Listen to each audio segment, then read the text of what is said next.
Hey guys, welcome back to the Detour. I'm Cecily, and today we're going to be kicking our bad posture habits to the curb. So roll out your mat and join me when you're ready.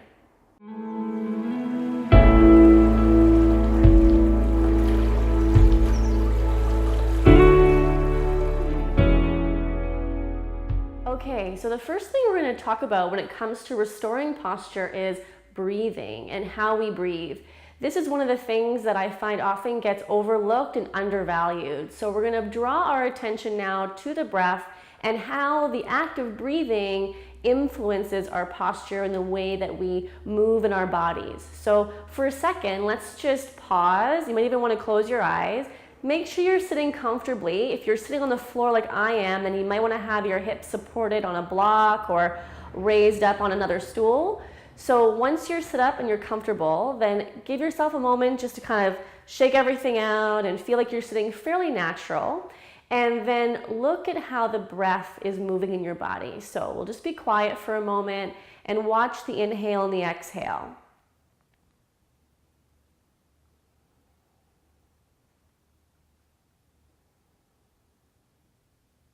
And keep the breath going, but use one hand and just place it on the front of your chest.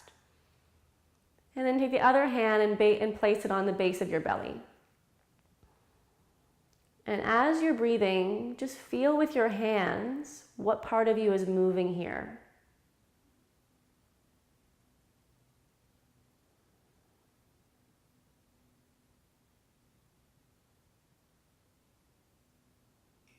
Let's do one more breath here. Breathing through the nose. And then go ahead and let the hands rest again in your lap. So if you felt like there was a lot of movement up here in the chest, that's really common.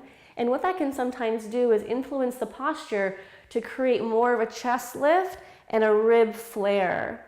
If there was more movement in the belly, then that's great. We feel sometimes there's not enough movement down here, which can be linked to not enough activation happening in the diaphragm, the muscle that sits right here along the base of the rib cage. So when we feel that there's some movement happening in the belly, from there we want to actually expand it so it's not just in the front, but also in the sides of the torso as well as moving into the back. So it becomes this really 360-degree breath experience. But if the breath is again up high in the chest, then you may have also noticed some movement in your shoulders or some tension in your neck. So the breath, if it's really deep, would be, and you can see how that might create some tension up top. So for now, what we're going to pay attention to is trying to keep the shoulders really still, try and keep any tension out of the neck, and keep returning to a focus on drawing the breath downward and into that 360-degree feeling. The other thing I'll ask you to think about is the sternum, this bone right here in the chest. So if you just bring your fingers onto that kind of bony breastplate, walk them all the way up to the top and feel that little bony process at the very top of it. That's our manubrium. And then use your other hand and walk them all the way down to the bottom edge. Right here is the xiphoid process. So think about those 2 points and imagine you're trying to line them up into a straight line so that the lower point is sitting right underneath the upper point. And then imagine what happens if we hang out in this posture a lot. And you can see how the sternum then would tilt into more of a horizontal position. Or if I hang out in this posture a lot and my top finger now is sitting forward of my bottom finger. So instead, I'm going to think of aligning those fingers, one on top of the other, which may feel a little bit unnatural, but that's to be expected. This is new. So see now, once you feel like the fingers are resting one on top of the other, if we can maintain that and drop the hands, and now come back to your breath. And if you found it helpful to keep a hand on the chest just to monitor movement there, go ahead. And let's just do about 5 normal breaths, not too deep, just whatever amount of air you need to breathe in. Thinking about bringing that air in through the nose, keeping it moving through the nose on the way out. Getting to the point where the breath just almost is silent, moving through the body, nice and soft, very gentle.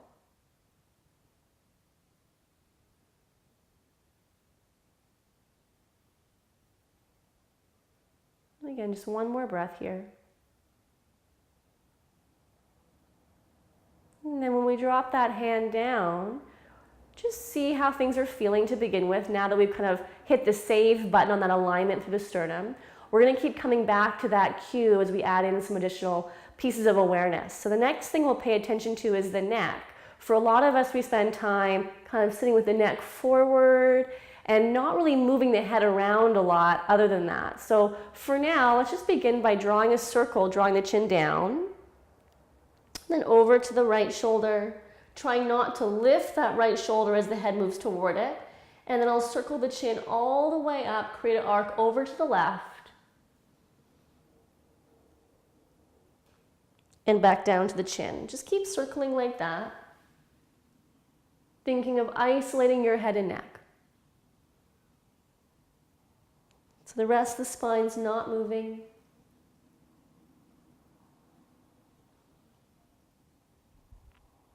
And then we'll go the opposite direction.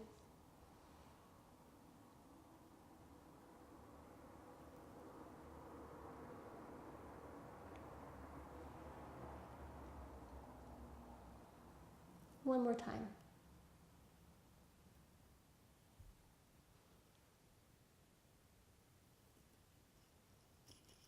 And then bring the head back to center.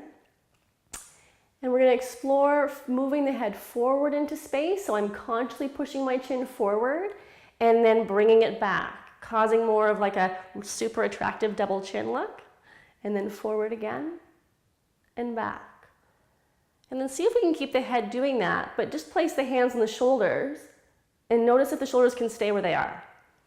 Or are they trying to go with you? One more time.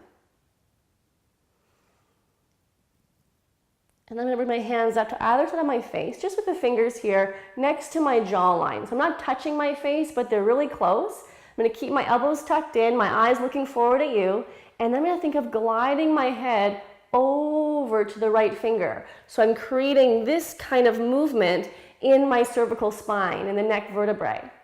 Over to the right, and then over to the left.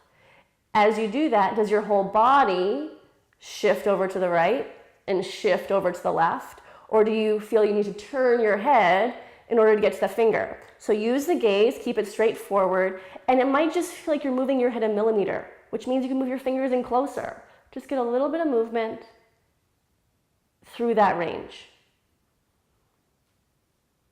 And then let's think about going forward again, then to the right, back, over to the left, forward, and then to the opposite direction. Over to the left, back, over to the right, forward. And you'll probably notice that even in my head and neck, it's not perfect. This is the kind of thing that we could all afford to do a lot more often, but unfortunately it gets left to the side. So this is a piece that I find can be super helpful to do in front of the mirror, just when you're doing everyday activities like brushing your teeth. You're already standing in front of that bathroom mirror, take some time and see if your head can move around. Just try this with me here.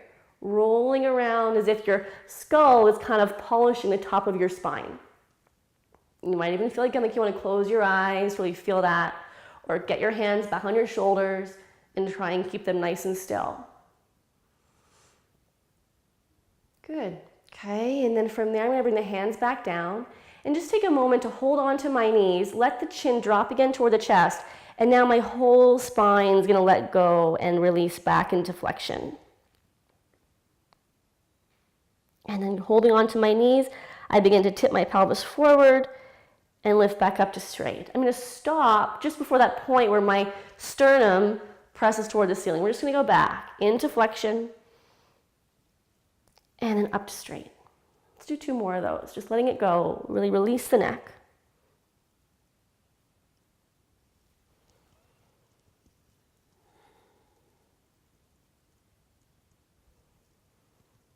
And now I'm going to move my spine to the side. So I'm going to shift my rib cage over to the right, come back to center, and then over to the left, coming back to center. And just seeing if you feel if there's any difference when you move laterally between the left side and the right side. Can we do this movement while keeping both hips grounded, whether you're sitting on the floor or on a block or on a chair? Trying to isolate the thoracic spine now, the middle piece of your spine, from the lower pieces as well as from the neck. And now I'm going to start to move this into a circle. So I'm going to go to the right, roll it back, go to the left, and then just enough to finish that circle forward without feeling any kind of compression in my lower back. We'll do 2 more in this direction.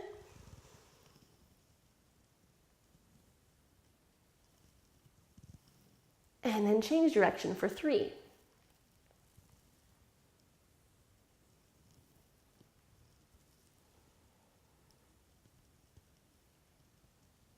And then after that next one, just see if you can find what feels like your midpoint of all of those directions. And then bring your awareness back up to your head and neck and see, are we sitting forward or tilted off to one side, and try and find the center line there through the cervical spine. And then bring a hand back to your sternum and see if it's lifted. And can we bring those 2 points again, one on top of the other? And then can we take a few breaths? Each time returning to the breath is sort of our baseline. Can we comfortably inhale and exhale while maintaining this posture? Building new layers of awareness and then adding in the breath. Good. So now we're going to turn to the side, bringing the feet out in front of your hips. Okay, so I'm going to hold on to the backs of my knees, and now I'm going to bring my awareness right down into the pelvis, thinking about tilting my hips back and forward. And if there's no movement there, then again, you'll want to bump your hips up onto a block or do this on a small stool or on the chair that you're sitting on already. Looking for the pelvic bones, the sit bones, to feel like they're kind of gliding forward as my lumbar spine goes into flexion, and then gliding back as my lumbar spine lifts and moves forward. Okay, so just finding that awareness first. Let's do one more. And then see if we can hold that feeling of lift through the lumbar spine so we're not falling backwards anymore, we're nice and straight. And then from here, notice what's happening in that sternum. Can you develop that awareness now without needing to use a hand to just line up those points? So I'm not here, nor am I here. I'm going to try and just sit nice and tall. And then out of that, we're going to start to look for what's called axial extension. Like there's a point right in the top of the head pushing up toward the ceiling. It's almost like someone's got their fingers right in my ears and they're lifting my ears up toward the ceiling, which is different than lifting my chest, right? So that sternum stays nice and straight, nice and vertical, and it's the length of the neck that I'm looking for. And just for a moment, can we pause with that and release the knees and stretch the arms forward? And just see how that feels to hold. And again, can we breathe in this shape? Can we find that 360-degree breath all the way around the torso? Cool. So now I'm going to carry that onto my hands and knees and revisit this awareness first in my head and neck. So keeping my shoulders over the hands, allowing my neck to drop toward the floor, and then I'm going to pull my chin away from the floor. So see, it's different than tilting this way. I'm going to just think of gliding forward and then pulling back. As you do that, notice if any other part of your spine is trying to move with you. And we're trying to keep the spine below the neck totally still. Okay, and then remember when we did that little bit of flexion in the thoracic spine when we sat down, I'm going to puff up the middle back and then relax it. Puff it up and relax it. One more time, pushing through the hands, feel that middle spine lift toward the ceiling and then release. Now we go lateral, shifting my rib cage over to the right and then centering over to the left. Centering. Let's do a couple more like that. Trying not to really involve the hips or the shoulders. A little bit of movement there is fine, but really try and isolate the middle part of your spine the most. Now can we make our circle with the rib cage? So I go over to the right, round it out over the top, over to the left, And then a little bit of extension down toward the floor. Up and over. It's kind of like you're creating a jump rope effect with your spine. And then reverse the direction. Notice here I'm keeping the head totally still, gaze focused down, just in front of the hands.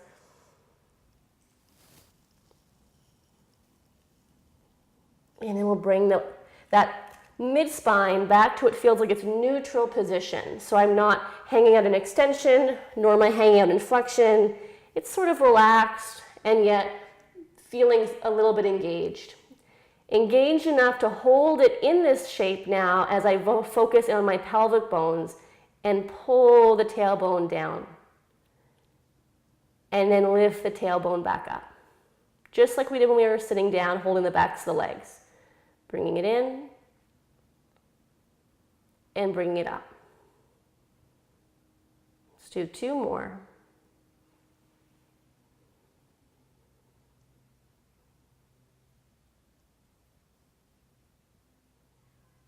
And then just for a moment, separate the knees, bring the feet a little closer together, walk the hands back or leave them forward.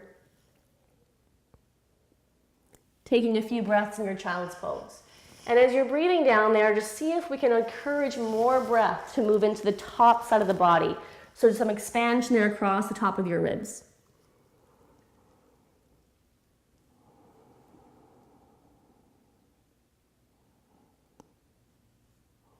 Thinking back to that kind of 360-degree feeling, expanding all the way back into the kidneys. And then we'll come back up onto the knees. Take a moment if you're comfortable here on the knees or have a seat and just revisit the placement of the sternum, the placement of the head. And now look for that feeling of straight line all the way from crown of the head down to tail as you come back to your breathing. When you're breathing, does the chest want to lift? Do the shoulders want to lift? Let's try and keep them down. Okay, and then from here, let's bring a little bit more awareness into the shoulders themselves. So start by extending your arms forward. And now without bending the elbows, I'm going to pull my shoulder blades back toward each other. Notice as you're doing that, whether your chest wants to also push forward as your shoulders pull back. Notice how now my sternum is tilted.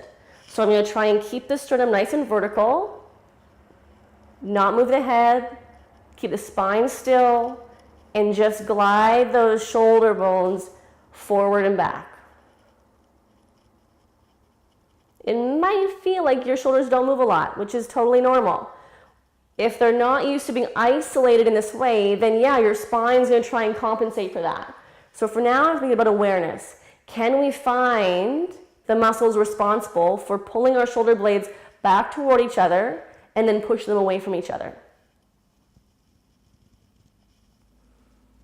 Okay, and then we'll lower the arms down. You might come up here onto a taller kneeling position. Just exploring now how it feels to stack the pelvis over the knees and then stack the rib cage over the pelvis.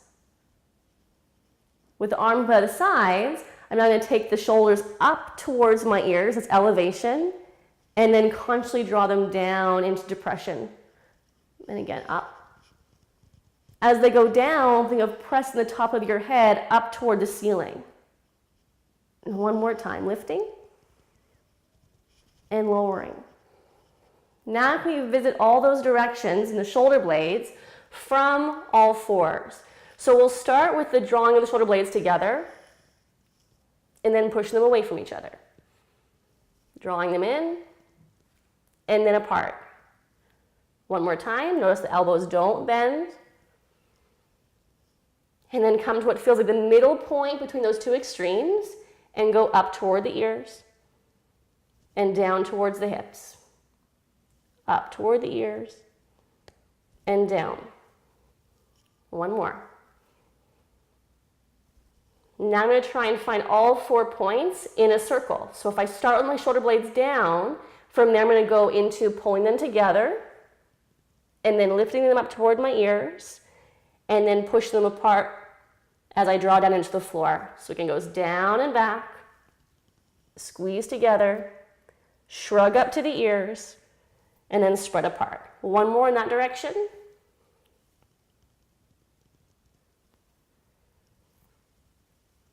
And then I reverse it.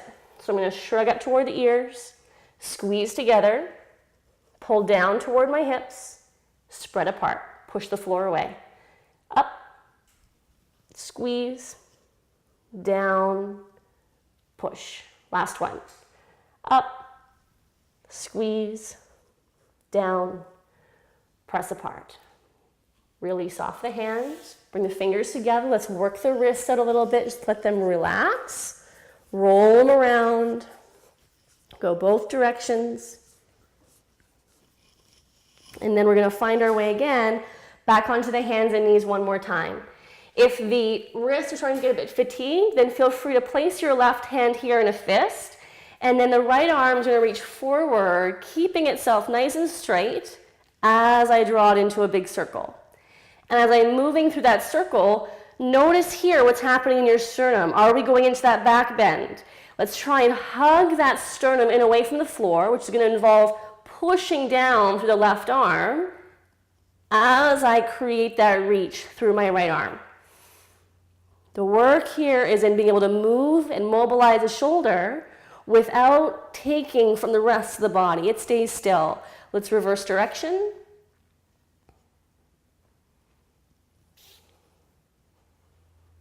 Head is steady, pelvis is steady.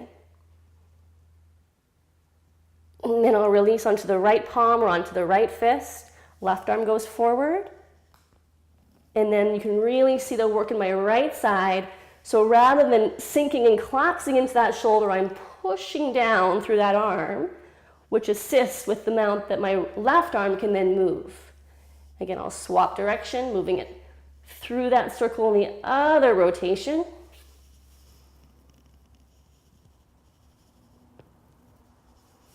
Last one. And as the hand finds its way down towards the floor, I'll release onto both palms and now move through a full spinal articulation involving my shoulders.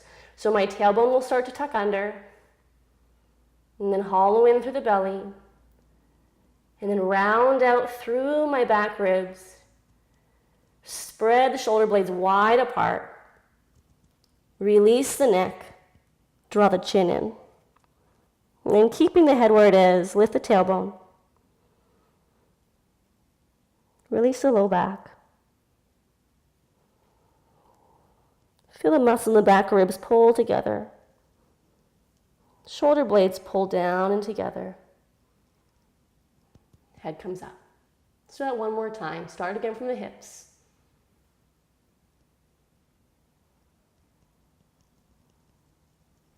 Rounding out.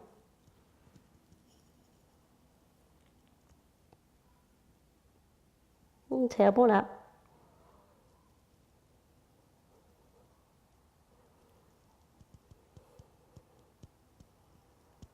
Head up. Nice. And then we'll come back to neutral or come back to what feels like a more relaxed position. And then make your way back down onto your hands to have a seat. Okay, so back to where we began. Sitting comfortably, elevated any amount to make sure that we're not feeling any kind of discomfort or that we're falling backwards, sitting nice and tall. And then just coming back to the breathing. Noticing where things are at, following that bit of movement. Perhaps placing a hand again on the chest or on the belly. Or even now moving the hands out to the sides of the waist. Or onto your low back, trying to breathe there.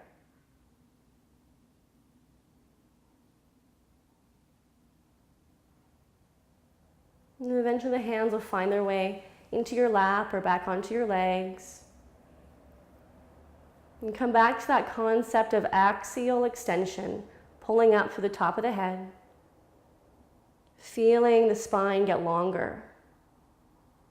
As if some force is just really gently lifting you up and creating more space in between the vertebrae of your spine. Keep coming back to that breath. Notice the angle of your sternum. And for a moment here, just think how this is the posture that we're trying to bring into our everyday life. It's not about pinning our shoulder blades back and together. It's instead just about giving them a home on the back where they feel like they can settle. Allowing us to breathe and allowing those internal muscles like the diaphragm to function properly.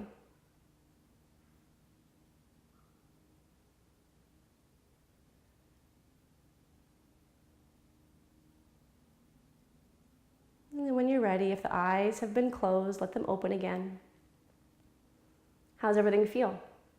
So this is the type of practice that's not super strenuous, but it can really do wonders if you start to bring it into your everyday routine, even just little parts of it.